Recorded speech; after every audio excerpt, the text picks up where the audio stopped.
Hello friends, Mahanadi என்ற எபிசோடில் என்ன நடக்கலாம் அப்படிங்கிறத பற்றி பார்க்கலாம். இன்றைக்கான எபிசோட் ரொம்பவுமே எமோஷனல் எபிசோட் அப்படின்னே சொல்லலாம். நான் அப்படியே 2-3 தடவை பார்க்குற அளவுக்கு எமோஷனலாக இருந்துச்சு. நீங்களும் பார்த்து என்ஜாய் பண்ணிட்டு அது சம்மந்தமாக இருக்கக்கூடிய உங்களோட ஃபீட்பேக்கெல்லாம் கமெண்ட் செக்ஷனில் சொல்லுங்கள். இப்போ ஸ்டார்டிங்லேருந்து பார்த்தோம்னா ஒரு 10-15 நிமிஷம் விஜய் காவேரி பேசுகிறாங்க. செம்ம எமோஷனலாக இருந்துச்சு. ரொம்பவுமே ஒரு ஃபீலிங்காக இருந்துச்சு. நானும் ஒரு 2-3 டைம் பார்த்தேன் அதை. இப்போ விஜய் வந்ததுக்கப்புறம் பார்த்தா ஃபோன் அடிக்கிறாரு. காவேரி அந்த ஃபோன் எடுத்து பார்த்துட்டு அப்படியே அமைதியாக இருக்காங்க. இப்போ ஆஃபீஸ்லேருந்து வந்ததுக்கப்புறம் காவேரிகிட்ட பேச ஆரம்பிக்கிறாங்க. இப்போ ஒரு கட்டத்தில் பார்த்தோம்னா காவேரி எனக்கு பயமாக இருக்குங்க அப்படின்னும், அதே நேரத்தில் எங்கே என்னை விட்டு நீங்கள் போயிடுங்களோன்னு பயமாக இருக்குது அப்படிங்கிற மாதிரிலாம் பேசுகிறாங்க.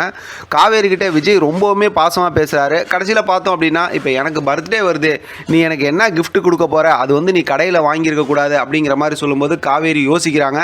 நிறைய விஷயத்தை நம்ம யோசித்தாலும் இதுக்குள்ளார பார்த்தோம்னா ராகினி பண்ணுற டார்ச்சரில் விஜயோட பர்த்டேக்கு காவேரி வந்து வெண்ணிலாவை தான் வந்து கிஃப்டாக கொடுக்க போகிறாங்களோ அப்படிங்கிற மாதிரி இப்போயே நமக்கு ஓரளவு ஸ்டோரி புரியுது. இருந்தாலும் இன்றைக்கி விஜய் காவேரி பேசிக்கிட்டது ரொம்ப எமோஷனலாகவும் அப்படியே கண்கலங்க வச்சிருச்சு. சூப்பராக இருந்துச்சு எனக்கு பார்க்குறதுக்கு. அடுத்து பார்த்தோம்னா காவேரி வந்து இங்கே அப்படியே வந்து இவங்களோட வீட்டுக்கு வராங்க. அவங்க அம்மா வீட்டுக்கு வந்து உட்காந்து பேசிகிட்டு இருக்காங்க. அப்போ பார்த்தா கங்காலாம் உட்காந்துருக்காங்க.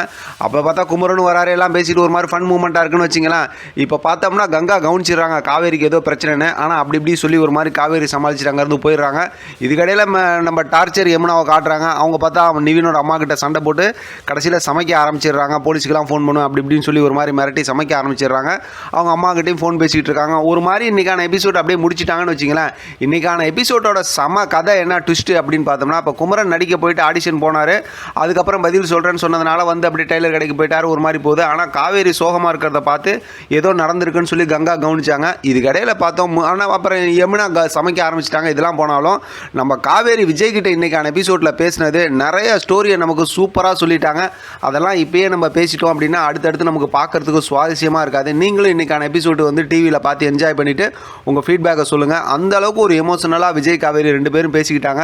இப்போ என்ன கிஃப்ட் காவேரி விஜய்க்கு கொடுக்க போகிறாங்க அப்படிங்கிறத அடுத்து இருக்க நமக்கு சர்ப்ரைஸு. கண்டிப்பாக வெண்ணிலாவை கூட்டிகிட்டு வருவாங்க. ஏன்னா ராகினி பண்ணுற டார்ச்சர் அடுத்தடுத்து ரொம்பவுமே இருக்க போகுது. பார்க்கலாம் என்ன நடக்குதுன்னு. இதை பற்றின உங்களோட கருத்து கமெண்ட் பாக்ஸ் தெரியப்படுத்துங்க. தொடர்ந்து ஆதரவு கொடுங்க. தேங்க்யூ ஃப்ரெண்ட், தேங்க்ஸ் ஃபார் வாட்சிங்.